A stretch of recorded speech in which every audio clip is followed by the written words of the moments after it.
इतवार का दिन था। सुबह सवेरे जमशेद भाई बाजार से गुजर रहे थे। आपकी नजर एक गोश्त की दुकान पर पड़ी। आज गोश्त की दुकान पर ग्राहकों की अच्छी खासी भीड़ थी। दुकानदार बहुत ज्यादा मसरूफ था। वो गोश्त को काटता, वजन करता, उसकी बोटियां या कीमा बनाता और ग्राहकों के हवाले कर देता। आगे बढ़ते बढ़ते जमशेद भाई ने देखा उस दुकानदार के करीब एक डब्बा रखा था जिसमें गोश्त में लगी हुई गंदगी को वो निकाल कर फेंक रहा था, यानी जानवर के जिस्म के वो हिस्से या गोश्त में लगा हुआ गोश्त का वो टुकड़ा जिसे लोग खाना पसंद नहीं करते। दुकानदार उसे काट कर उस डब्बे में फेंक देता था और डब्बे के करीब एक औरत मौजूद थी। वो फौरन अपना हाथ बढ़ाकर डब्बे के अंदर से गोश्त के उस टुकड़े को निकालती और एक बर्तन में जमा करती जाती। जमशेद भाई को बड़ा ताज्जुब हुआ कि जानवर के जिस्म के उस हिस्से को या गोश्त में लगी हुई गंदगी को जिसे लोग खाना पसंद नहीं करते, भला ये औरत बर्तन में क्यों कर जमा कर रही है। आखिरकार जमशेद भाई से ना रहा गया। वो उस औरत के करीब जाते हैं और जाकर कहते हैं, बहन ये तुम क्या कर रही हो। जमशेद भाई के सवाल को सुनते ही वो औरत झेंप जाती है। जमशेद भाई कहते हैं, आखिर कचरे के डब्बे से फेंका हुआ गोश्त तुम क्यों उठाती हो। वो औरत कोई जवाब नहीं देती। आपने बार बार इसरार किया। आखिरकार वो औरत रुहासी हो जाती है और कहती है, मेरे शौहर का इंतकाल हो गया है। मैं बेवा औरत हूँ। मेरे घर में 3 छोटे छोटे बच्चे मौजूद हैं। जब मेरा शौहर बाहयात था अक्सर मेरे घर में भी गोश्त पका करता था। खास तौर पर इतवार के दिन मेरे शौहर की, मेरे बच्चों की छुट्टी हुआ करती थी और इतवार के दिन हमारे घर में गोश्त जरूर बनता था। अब चूंकि मेरा शौहर तो रहा नहीं, मेरे घर में कमाने वाला कोई नहीं, मैं गोश्त खरीदने की हैसियत नहीं रखती। लेकिन आज इतवार का दिन है, मेरे बच्चों के स्कूल की छुट्टी है और मेरे बच्चे कल से बजिद हैं कि आज इतवार को उन्हें गोश्त खाना है। चूंकि मैं गोश्त खरीद कर अपने बच्चों को खिलाने की ताकत नहीं रखती, इसलिए इस डब्बे से मैं ये सारी चीजें जमा कर रही हूँ। इसे अपने घर ले जाकर साफ करूंगी। इसको साफ करने पर थोड़ा बहुत गोश्त मुझे मिल ही जाएगा, फिर मैं उसे पकाकर अपने बच्चों को खिला दूंगी। अल्लाह अकबर। जमशेद भाई ने जब ये सुना उनकी आंखें भर आती हैं। उन्होंने फौरन कहा, बहन तुम्हें इस कचरे के डब्बे से ये गोश्त की गंदगी उठाने और जमा करने की कोई जरूरत नहीं है, इसे रहने दो। इसके बाद जमशेद भाई उस औरत को लेकर दुकानदार के पास जाते हैं। फिर जमशेद भाई ने दुकानदार को क्या कहा, आइए पूरा वाकया क्या है समाप्त करते हैं। फरमाया गया कि जमशेद भाई का बहुत लंबा चौड़ा कारोबार था। अल्लाह ताला ने मालो दौलत की फरावानी अता की थी। दुनिया के कई मुल्कों में उनका इंपोर्ट एक्सपोर्ट का बिजनेस था। वो खुद भी कारोबार के सिलसिले में अक्सर दुनिया भर की सैर किया करते थे। एक वक्त के बाद जमशेद भाई को चलने फिरने में तकलीफ महसूस हुई। उन्हें ऐसा लगता कि जैसे थोड़ी दूर पैदल चलने पर मेरी सांस फूलने लगती है या मेरे सीने में दर्द महसूस होने लगता है। जमशेद भाई ने जब रूटीन चेकअप कराया तो डॉक्टर्स ने कहा, हमें ऐसा लगता है कि आपको हार्ट की तकलीफ हो गई है, आपके वॉल ब्लॉक हो रहे हैं। जमशेद भाई ने फौरन उसका इलाज कराने का फैसला किया और इलाज कराने के लिए आप अपने शहर के सबसे बड़े अस्पताल में जाते हैं। अस्पताल वालों ने पूरी तरह से चेकअप किया। चेकअप करने के बाद जब रिपोर्ट आई तो डॉक्टर्स ने कहा, केस काफी खराब हो चुका है, आपके हार्ट के तमाम वॉल ब्लॉक हो चुके हैं और धीरे धीरे आपके दिल की धड़कनें धीमी पड़ती जा रही हैं। इसका फौरन अगर इलाज न किया गया तो हो सकता है कि आपको इसकी वजह से अपनी जान तक देनी पड़े। जमशेद भाई के पास चूंकि मालो दौलत की कोई कमी नहीं थी, आपने बाईपास सर्जरी कराने का फैसला कर लिया। लेकिन आपने सोचा कि यह सर्जरी अपने मुल्क में नहीं बल्कि किसी फॉरेन कंट्री में जाकर मैं करवाऊंगा। आखिरकार जमशेद भाई अपनी पूरी फैमिली को साथ लेकर एक बाहरी मुल्क में चले जाते हैं। वहां हार्ट का जो सबसे बड़ा हॉस्पिटल था उनसे राब्ता किया गया। वहां के सबसे बड़े डॉक्टर का अपॉइंटमेंट लिया गया।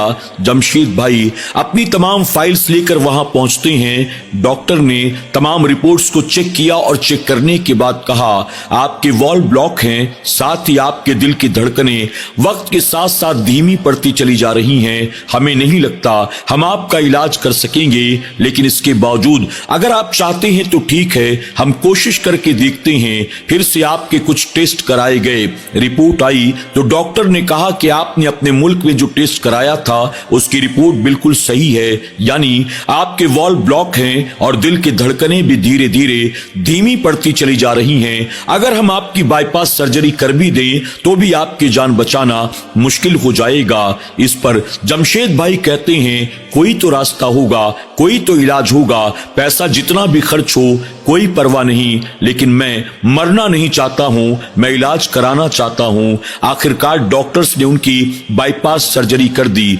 सर्जरी करने के बाद 1 हफ्ते तक उन्हें अस्पताल में रखा गया। फिर डॉक्टर ने डिस्चार्ज दे दिया, ये कहते हुए हमने अपना काम कर दिया, अब आपकी जिंदगी हमारे हाथ में नहीं है, बल्कि जिंदगी और मौत पर तो अल्लाह कुदरत रखता है। हमने अपना काम मुकम्मल किया, अब दुआ करो कि अल्लाह तुम्हें जिंदगी अता करे। मेडिकल साइंस के एतबार से तो बाईपास के बाद भी तुम्हारा ज्यादा दिन तक जिंदा रह पाना बहुत मुश्किल है। आखिरकार जमशेद भाई नाउम्मीद हो गए, उनके बीवी बच्चे भी बड़े मायूस हुए। वहां से वापस अपने वतन आ जाते हैं। अब वतन आने के बाद जमशेद भाई ने सोचा मैं क्या करूं, अब जिंदगी तो बहुत मुख्तसर रह गई है, कारोबार में तवज्जो दूं या अल्लाह अल्लाह करके अपनी मौत का इंतजार करूं। अब जमशेद भाई ने मस्जिद में बजमात नमाज अदा करना शुरू कर दिया। अक्सर खाली वक्तों में आकर जमशेद भाई मस्जिद के इमाम साहब के पास बैठ जाते थे। इमाम साहब उन्हें डिप्रेशन से निकालने के लिए, मायूसी से निकालने के लिए उनकी हौसला अफजाई करते और उनसे कहते जिंदगी और मौत अल्लाह के दस्ते कुदरत में है। मेडिकल साइंस ने जवाब दे दिया, अल्लाह ने जवाब नहीं दिया। हम अल्लाह की बारगाह में दुआ करेंगे, तुम भी अल्लाह की बारगाह में दुआ करो, अल्लाह के नाम पर सदका व खैरात करो। यकीनन सदका बड़ी से बड़ी बला को टाल देता है, बीमारी को टाल देता है, बुरी मौत को टाल देता है। तुम अल्लाह की राह में खूब सदका किया करो, अपनी हलाल कमाई का माल अल्लाह की रजा के लिए अल्लाह की राह में खर्च किया करो। जमशेद भाई ने मस्जिद के इमाम साहब के कहने पर गरीब गुरबा की मदद करनी शुरू कर दी। बेवाओं की, यतीमों की, मरीजों की, कमजोरों की, कर्ज में डूबे अफराद की खूब मदद किया करती थी। इतवार का दिन था, सुबह सवेरे जमशेद भाई बाजार से गुजर रहे थे।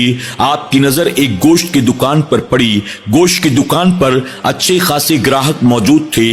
दुकानदार गोश्त को काटने, वजन करने, उसकी बोटियां और कीमा बनाने में मसरूफ था। आगे बढ़ते बढ़ते जमशेद भाई ने देखा वो दुकानदार गोश्त के उस हिस्से को जिसे लोग खाना पसंद नहीं करते, यानी गोश्त में लगी हुई चमड़ी, गंदगी, जो गोश्त से निकालकर करीब मौजूद एक डब्बे में फेंक रहा था। वहां एक अधेड़ उम्र की औरत मौजूद थी। फौरन लपक कर डब्बे के अंदर से गोश्त की उस गंदगी को उठा लेती और एक बर्तन में जमा कर लेती। जमशेद भाई ने जब उस औरत को यह करता हुआ देखा, उनसे रहा न गया। आखिरकार उस औरत के करीब जाते हैं और जाकर कहते हैं कि बहन, आखिर तुम ऐसा क्यों कर रही हो? औरत ने कोई जवाब न दिया।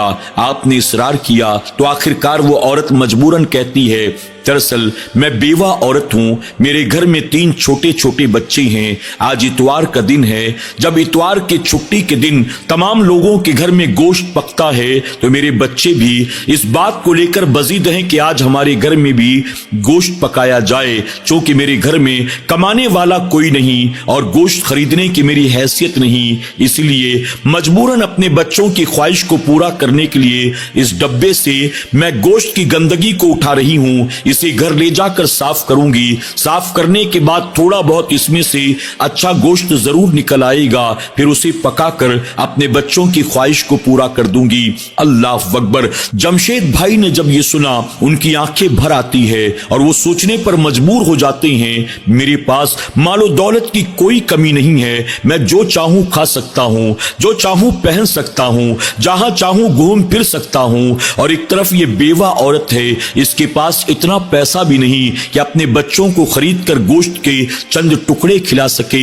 जमशेद भाई आगे बढ़कर उस औरत के हाथ से उस बर्तन को लेते हैं, उसमें मौजूद गोश्त की गंदगी को डब्बे में फेंक देते हैं, फिर उस औरत को साथ लेकर दुकानदार के पास आते हैं और आकर कहते हैं, ये मेरी बहन है, आज के बाद ये जब भी तुम्हारी दुकान पर गोश्त लेने के लिए आए कोई सवाल मत करना, ये जितना चाहे जैसा चाहे इसे गोश्त दे देना और महीने भर के बाद हमारा आदमी आएगा और हिसाब कर देगा। दुकानदार ने भी हामी भरी। इसके बाद आपने 2 किलो गोश्त उस औरत को दिलाया और दिलाने के बाद वहां से रुखसत हो गए। फरमाया गया कि वो बेवा औरत अक्सर दुकान पर आती, गोश्त लेती, चली जाती और महीना पूरा होने के बाद जमशेद भाई के घर का नौकर आता और आकर डायरी लेकर जाता और पैसे लाकर उस दुकानदार को यानी कस्साब को दे देता था। वक्त गुजरता रहा, तकरीबन 3-4 माह हुए होंगे।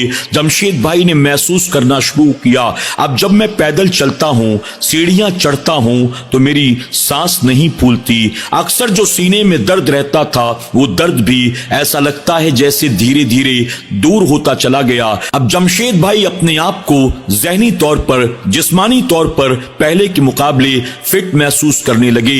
जमशेद भाई ने जब देखा मेरे अंदर ऐसी तब्दीली आ रही है, आपने दोबारा अपने डॉक्टर से राब्ता कायम किया। डॉक्टर ने कहा बेहतर यह है कि आपने जहां बाईपास सर्जरी करवाई है उसी डॉक्टर के पास जाएं और उसी के पास जाकर आप चेकअप कराएं तो अच्छा होगा। जमशेद भाई फिर एक बार अपने बीवी बच्चों को साथ लेकर बाहरी मुल्क चले जाते हैं, सर्जन से राब्ता कायम करते हैं, उसका अपॉइंटमेंट लेते हैं, उसे ले जाकर तमाम फाइल्स दिखाते हैं और साथ ही कहते हैं यहां से जाने के कुछ अरसे के बाद मैंने अपने अंदर बड़ी तब्दीली महसूस की। अब न मेरे सीने में दर्द होता है, न चलने और दौड़ने पर मेरी सांस फूलती है, बिल्कुल अब अपने आप को नॉर्मल महसूस करता हूं जैसा कि मैं पहले हुआ करता था। मैं चाहता हूं कि एक बार आप फिर अच्छी तरह से चेकअप कर लें और मुझे बताएं कि अब मुझे कौन सी तकलीफ है भी कि नहीं है। डॉक्टर ने फिर से कुछ टेस्ट लिख कर दिए। चंद दिनों के बाद जब रिपोर्ट आई तो डॉक्टर की आंखें फटी रह जाती हैं। डॉक्टर कहता है ये पूरी फाइल आप मेरे पास लेकर आए थे, मैंने आपकी बाईपास की थी, मैंने ये देखा आपके सारे वॉल्व ब्लॉक थे, आपके दिल की धड़कन धीरे धीरे धीमी होती चली जा रही थी, मैंने आपके कहने पर आपकी बाईपास सर्जरी की थी और साथ ही मैंने ये भी कहा था कि इस बाईपास सर्जरी के बाद भी आपका जी पाना बहुत मुश्किल है। लेकिन आज जब ये रिपोर्ट्स आई तो मैं देखकर हैरान हूं। इन रिपोर्ट्स के मुताबिक तो ऐसा लगता है जैसे आपको कभी कोई हार्ट की तकलीफ हुई ही नहीं थी। आपका दिल तो आज भी बिल्कुल 35-40 साल जवान की तरह बिल्कुल मजबूत है, आपको कभी कोई तकलीफ हुई नहीं। मैं हैरान हूं देखकर। आप मुझे बताएं यहां से जाने के बाद क्या आप किसी और डॉक्टर के पास गए थे, किसी और सर्जन के पास गए थे, आपने कोई नई दवाइयां ली थी, आपने बताइए क्या कोई घरेलू नुस्खा इस्तेमाल किया, आपने क्या कोई दुआ तावीज करवाया है, आपने ऐसा किया क्या है? हम तो आपको जवाब दे चुके थे लेकिन आपका दिल बिल्कुल मजबूत है जैसे इसे कभी कुछ हुआ ही नहीं। जब जमशेद भाई ने सुना उनकी आंखों में आंसू भर आते हैं। इमाम साहब के जुमले उनके कानों में गूंज रहे थे। इमाम साहब ने कहा था सदका बड़ी से बड़ी बीमारी को दूर कर देता है, बड़ी से बड़ी तकलीफ को, मुसीबत और बला को दूर कर देता है, सदका बुरी मौत से बंदे की हिफाजत करता है। जमशेद भाई को फौरन याद आता है, डॉक्टर से कहते हैं मैंने यहां से जाने के बाद कोई दुआ तावीज, कोई झाड़ फूक, कोई दवाई इलाज कुछ भी नहीं कराया, अलबत्ता मैंने अल्लाह की राह में सदका किया। एक बेवा औरत के 3 यतीम बच्चों के लिए मैंने खाने पीने का इंतजाम किया और मेरे रब को मेरा ये अमल इतना पसंद आया कि उस बेवा और उसके यतीम बच्चों की दुआओं की बरकत से अल्लाह ने मेरी सारी तकलीफ को, सारी बीमारी को दूर फरमा दिया है। सुभान अल्लाह। नाज़रीन इकराम, वाकई अल्लाह के प्यारे महबूब सल्लल्लाहु अलैहि वसल्लम का फरमान हक है। हमें भी चाहिए हम भी अपने रब की रजा के लिए सदका करें। जब कोई मुसीबत आए, परेशानी आए, आफतो बला आए, जब आंखों के सामने अंधेरा ही अंधेरा हो, रास्ता सुझाई न देता हो, कल क्या बनेगा नहीं पता, ये बीमारी साथ जाएगी या मुझे कभी शिफा भी मैसर आएगी, हम कुछ नहीं जानते। ऐसे में रब की रजा के लिए सदका करो, गरीबों को, यतीमों को, बेवाओं को, कमजोरों को, जरूरतमंदों को, बीमारों को तलाश करो, जो भी बन पड़े रब की रजा के लिए सदका करो, बस सदका करो। यकीनन अल्लाह के महबूब सल्लल्लाहु अलैहि वसल्लम का फरमान हक है, सदका बड़ी से बड़ी मुसीबत को टाल देता है, बुरी मौत से महफूज फरमाता है। अल्लाह तबारक ताला हमें और आपको अपनी रजा के लिए इखलास के साथ सदका करने की, गरीबों की, जरूरतमंदों की मदद करने की तौफीक अता फरमाए। अल्लाह हमें दिखावे से, फरेब से, धोखे से, रियाकारी से महफूज फरमाए। आमीन या रब्बल आलमीन।